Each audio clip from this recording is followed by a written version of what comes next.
Kami dari kelompok 1 kelas 10G bakalan kasih tahu ke kalian apa itu heuristik dalam sejarah. Simak penjelasan kita ya.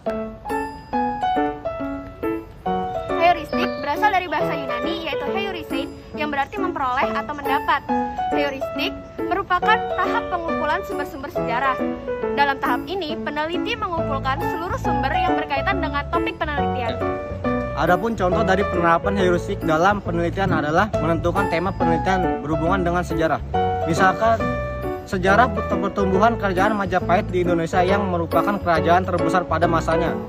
Maka dalam proses penelitian, peneliti perlu mencari sumber-sumber yang menjelaskan lahirnya, keberadaannya, dan masa ketentuan kerajaan Majapahit.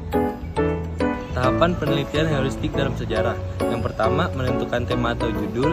Yang kedua, mencari sumber data sejarah. Yang ketiga, melakukan kunjungan ke lokasi peristiwa.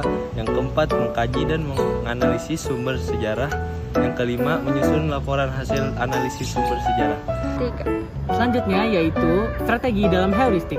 Yang pertama ada penemuan atau discovery. Menemukan merupakan salah satu prosedur mengajar yang mementingkan pengajaran pada perseorangan sebelum akhirnya sampai pada generalisasi. Yang kedua, penyelidikan atau injury. Penyelidikan dalam metode pembelajaran merupakan metode yang menekankan pada aktivitas siswa untuk aktif dalam proses berpikir secara kritis serta analisis. Berdasarkan sifatnya terbagi menjadi dua, yaitu sumber primer dan sumber sekunder. Nah, heuristik berdasarkan pengumpulan sumber sejarahnya dibagi menjadi 3 jenis pengumpulan sumber sejarah. Pertama, ada pengumpulan sumber sejarah secara tertulis, pengumpulan sumber sejarah secara lisan, dan pengumpulan sumber sejarah dalam bentuk benda peninggalan. Pertama, sumber sejarah dalam bentuk tertulis merupakan sumber sejarah yang sifatnya tertulis atau dalam bentuk tulisan. Misalnya, buku catatan harian dari seorang tokoh, naskah perjanjian, notulen, dan lain sebagainya. Yang kedua adalah sumber sejarah dalam berbentuk lisan.